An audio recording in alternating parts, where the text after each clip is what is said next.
Question number one is, why is there a hole here? The hole's not supposed to be here. Question number two is, what am I going to do about it? Stay tuned. This is Lou Trottier, Project 308. I gotta get myself out of here now. Oh, sweet baby Jesus. Okay.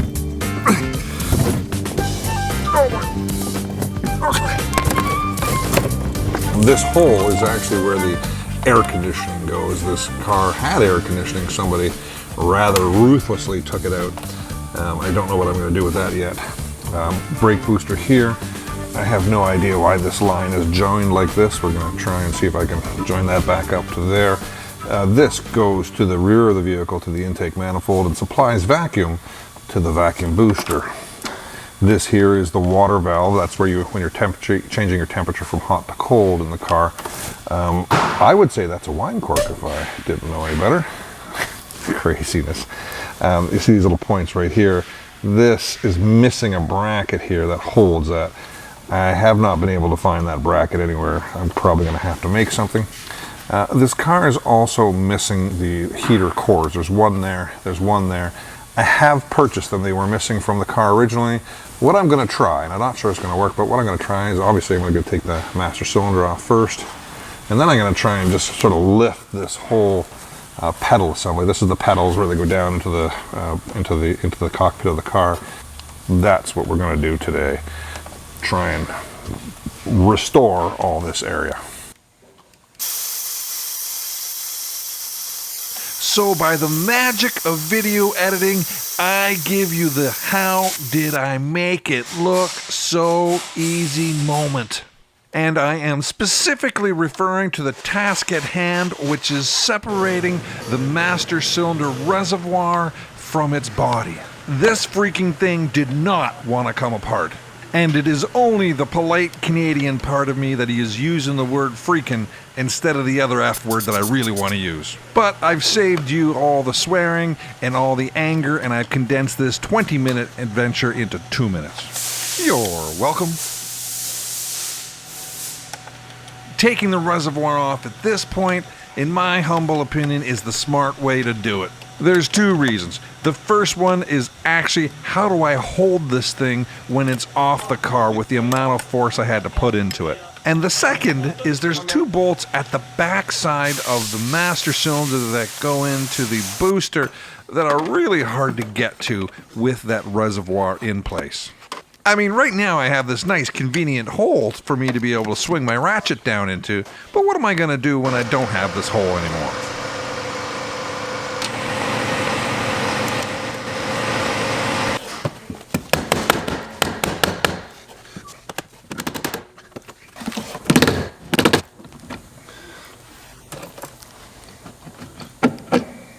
This thing looks like the original master cylinder. Now I have the rebuild kit for it, but I'm not sure I'm going to use it. It might be past the point of saving. Now we're missing a little bit of video of the two bolts inside the cabin as well as the brake light switch. Sorry about that, my bad. But overall the bolts came out pretty easy.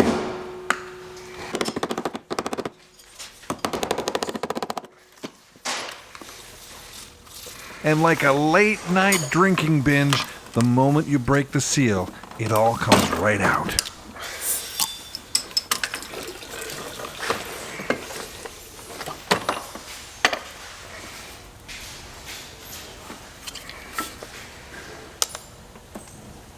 All right, back to the hole.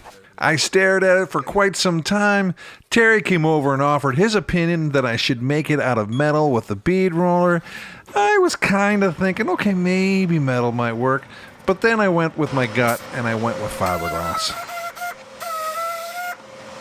But like all things Lou, I like them to be neat and tidy. So I'm going to square up, at least a little bit better, this really crazy shaped hole.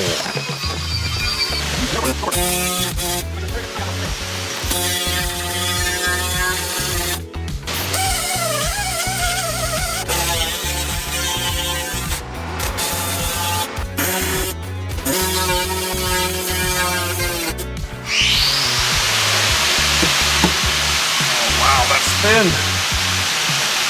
I think I'm gonna have to go back a bit further.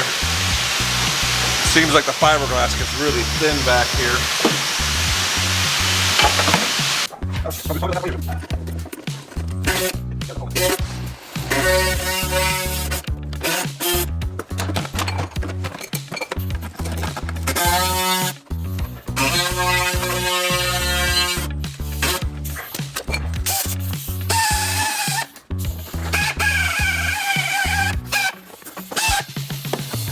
Stand there. And that white panel, just hold it there for a second, just push down on it while I draw on this.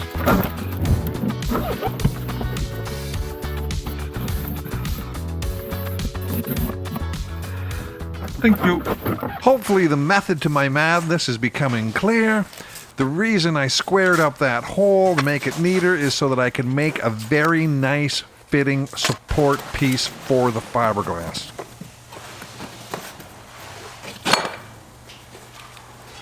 I gotta rough up the existing fiberglass so it's got a little bit of bite for the new stuff. And I'm putting 6 layers of mold release wax on this foam core part to hopefully get it out easier once everything's dry. I'm on my way to Composites Canada, which is my local fiberglass supply store. We're going to take a look around and see if we can't find something to fix that massive hole where the air conditioning evaporator used to be.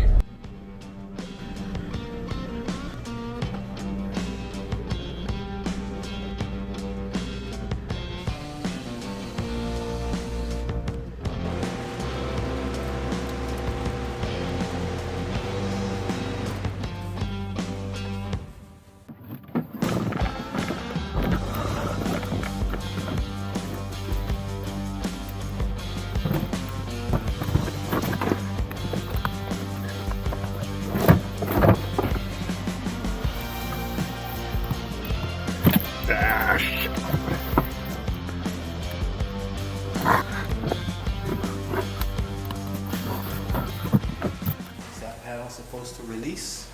Yes, I've covered it in release mold stuff. I figured that putting metal was further away from what it was originally, so I scrapped the metal idea, and then I've been working away on the fiberglass idea. And I went and got some fiberglass last week. Once again, the idea is to create the neatest piece I can possibly make. I mean, nobody's going to confuse this with being original, but hopefully it will take the average person 2 or 3 looks to be able to realize that it has been repaired. One doesn't think that a razor blade gets dull, but it sure does. I think there's one around here somewhere, or maybe 100.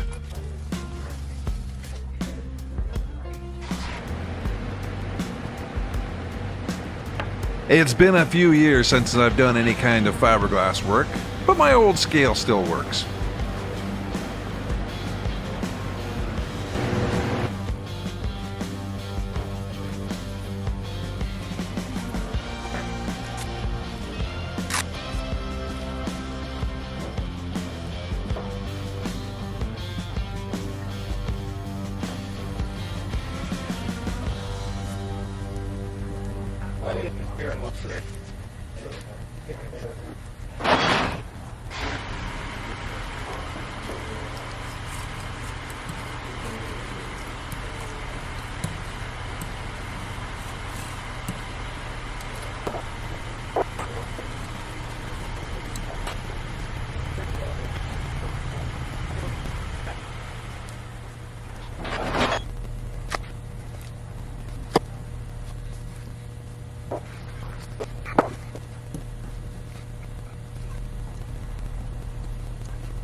So far, so good. Now I'm just going to sit and babysit and watch it dry and make sure nothing moves until it's all tacked up and I can go home for the evening. Hello.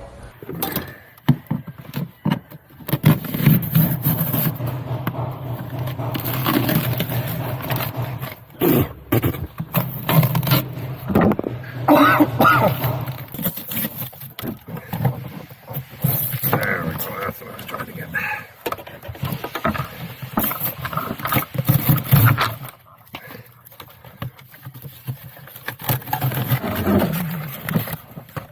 Kind of comfortable right now. Don't think I really want to move, but I know eventually all the blood's going to rush to my head, so I'm going to have to move eventually. Make no mistake, the amount of hours I've spent cleaning would kind of scare you.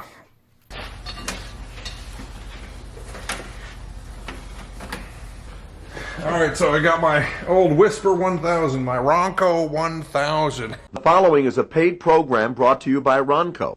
Call now and order, and you'll receive the all-purpose non-stick basket, a package of chicken thighs, barbecue gloves, plus the loading platform. Now, personally, I just want to know what chicken ties are. My Ronco 1000. Yeah, this thing's ancient, but it still works really well.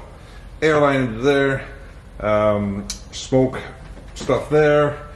Hopefully going to put out a 1.5 PSI. Turn the switch on. Got the plunger out. I already see a little bit of smoke here, but I haven't done anything yet. I'm not feeling good about this.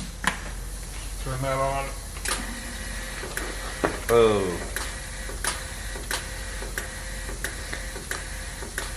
Huh. That's not good.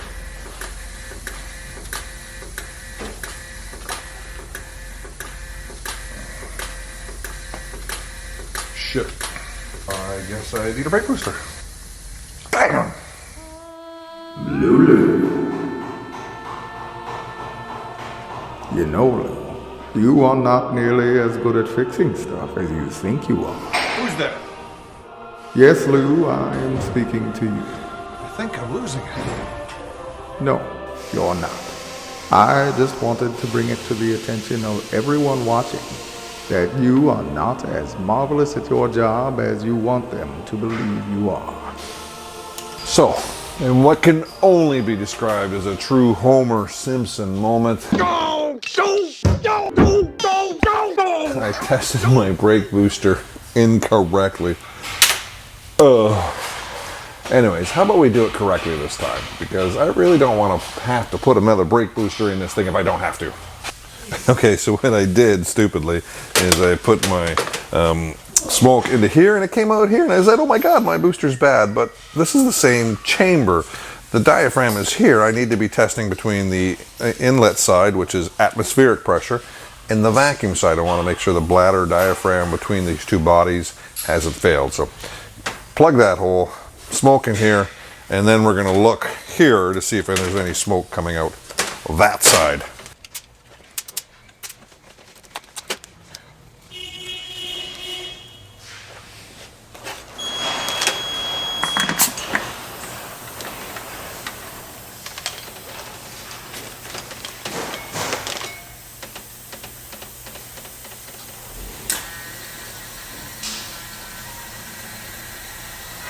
Despite there being smoke everywhere over here, I got nothing on that side. So I guess my booster is okay. That's better. Whew. You may go on about your business now. Now that I'm done embarrassing myself, let's get back to work. And since I still got the Ronco 1000 out, let's test both heater cores.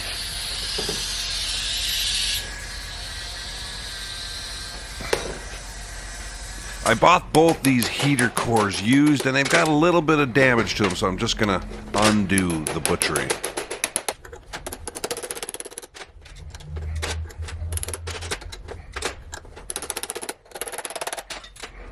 Looking in on the internet at all the variety of diagrams and trying to figure out where all this routing for all the hoses go, I know this one is in the incorrect spot. So we're just going to take this one out right now.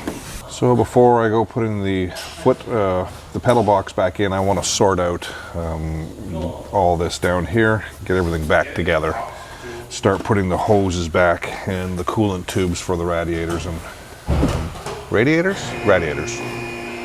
I say radiator. Apparently in different parts of the world they say radiator. Radiator, radiator.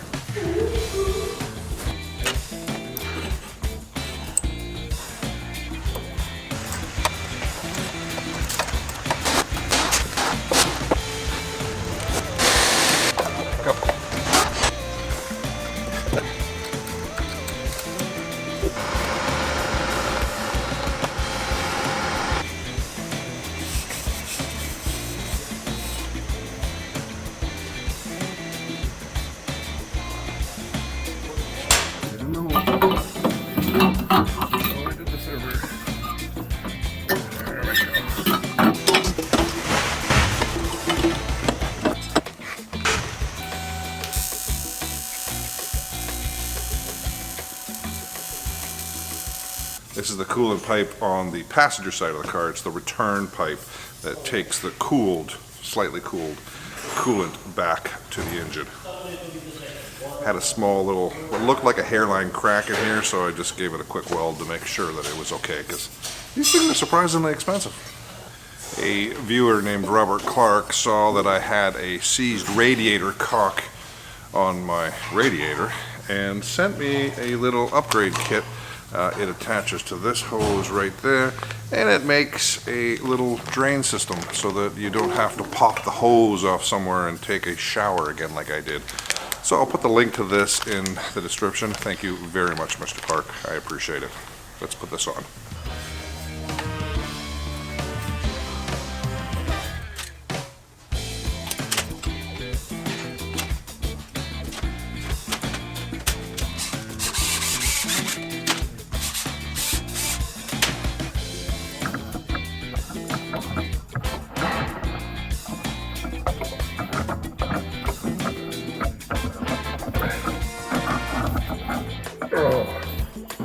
Crawl underneath it. You see that pipe I'm moving right there? Yeah. Which way is it facing right now? Left. Okay, so it should be at an angle like this. Like this? Okay.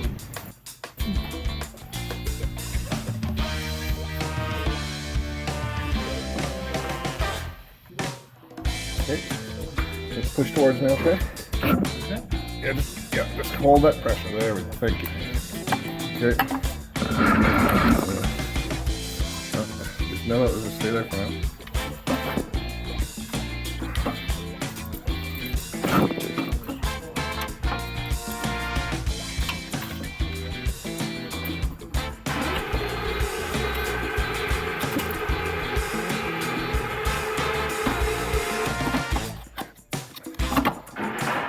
Okay, here we go again.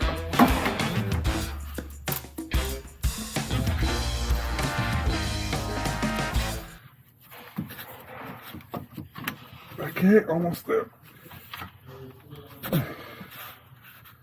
Okay, one more. I gotta give you one more little push. You pushing? Okay, thank you. Okay, that one's gonna go.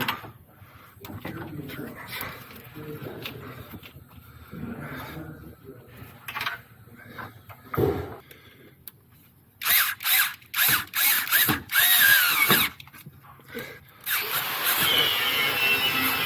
All right, that looks pretty slick. Just got to put a clamp there. The reason I haven't put a clamp on yet is because I have to correctly route this hose. I just got to look up some diagrams, make sure I got it facing the right way. But thank you very much. I've got a little bit of a bone to pick with Superformance.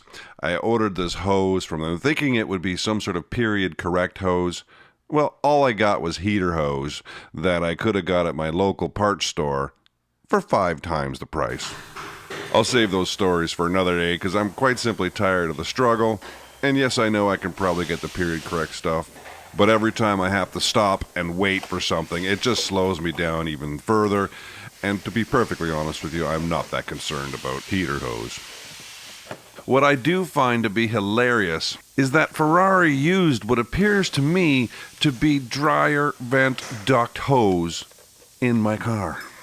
I can't imagine this being any more Mickey Mouse. 2 separate blower motors and 2 separate heater cores, and then just throw some ducting between them to make it work. Anyways, I'm sure you're hearing the change in my pitch of my voice. It's because I'm under the weather a bit. This video is done, and thanks for watching. But before you go, it's tire season here in Canada. That means we're super busy installing winter tires. In addition to the 70 sets that I have in storage, about another 300 to 400 have to get installed on cars, and that's why I haven't been around that much lately. But hey, if you want to see a video on how my tire elevator works, check it out here.